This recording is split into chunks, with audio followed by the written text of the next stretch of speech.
ഉത്രാടത്തിൻ്റെ മുക്കാല്, അവസാന മുക്കാലും, തിരുവോണം അവിട്ടത്തിൻ്റെ ആദ്യ പകുതി, ഇതാണ് മകരം രാശിയിൽ വരുന്നതായ.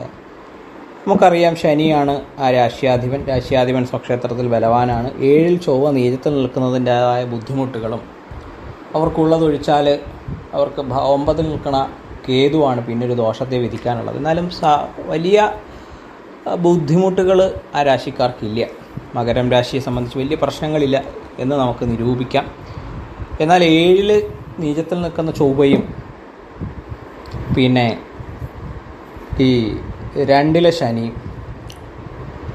പിന്നെ ഈ കർമ്മസംബന്ധമായിട്ട് എന്തെങ്കിലും ബുദ്ധിമുട്ടുകളൊക്കെ ഉണ്ടെങ്കിൽ അത് കർമ്മം ഉപേക്ഷിക്കരുത്. അല്ലെങ്കിൽ ഇപ്പോൾ നിലവിലുള്ള ജോലിയിൽ എന്തെങ്കിലുമൊക്കെ ബുദ്ധിമുട്ടുണ്ടായാലും ഈ നക്ഷത്രക്കാർ കുറച്ചുകൂടി ഒന്ന് സംയമനം പാലിച്ച് ആ തൊഴിലിൽ മുന്നോട്ട് പോകണം. തൊഴിൽ ഉപേക്ഷിക്കരുത്. അഥവാ ഉപേക്ഷിക്കുകയാണെങ്കിൽ മറ്റൊരു ജോലി ഉറപ്പിച്ചതിന് ശേഷം മാത്രമേ നിലവിലുള്ള ജോലി അവർ ഉപേക്ഷിക്കാവൂ.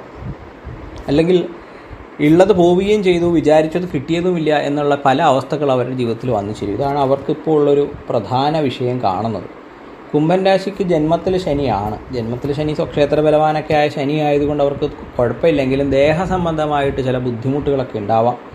6-ലെ ചൊവ്വ അവർക്ക് ചില അസുഖങ്ങളും കാര്യങ്ങളൊക്കെ ഉണ്ടാക്കാം. ധനപരമായ ബുദ്ധിമുട്ടുകൾ, ആരോഗ്യ പ്രശ്നങ്ങളൊക്കെ ഉണ്ടാവും. എന്നതൊഴിച്ചാൽ കുംഭൻ രാശിക്കും വലിയ ബുദ്ധിമുട്ടുകളൊന്നും പറയാനില്ല. പിന്നെ അവർക്കും ഈ പറഞ്ഞ പോലെ തൊഴിൽ സംബന്ധമായിട്ട് ചില ബുദ്ധിമുട്ടുകളൊക്കെ ഉണ്ടാവാം.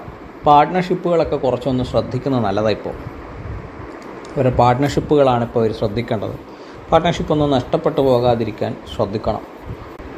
അതുപോലെ വിശ്വാസവഞ്ചനയൊക്കെ നേരിടുകയാണെങ്കിൽ അതും ശ്രദ്ധയോടുകൂടി കൈകാര്യം ചെയ്യണം.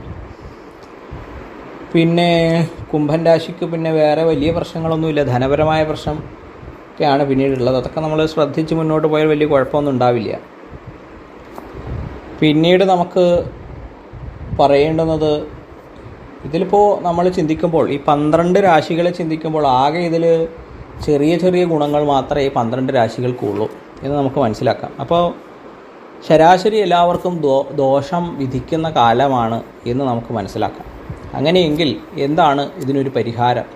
ഇവിടെ 2 ഗ്രഹങ്ങളാണ് നമ്മൾക്ക് പ്രധാനമായി പറയേണ്ടുന്ന 2 ഗ്രഹങ്ങൾ. ഒന്ന് ചൊവ്വയുടെ അവസ്ഥയും 2 വ്യാഴത്തിൻ്റെ അവസ്ഥയും നമുക്ക് നോക്കണം. അപ്പോൾ വ്യാഴം നമുക്കറിയാം വിഷ്ണുപ്രീതിയാണ് എന്ന് പറയാം. എന്നാൽ ചൊവ്വ ഭദ്രകാളിയായിട്ടോ സുബ്രഹ്മണ്യനായിട്ടൊക്കെ നമുക്ക് കരുതാം.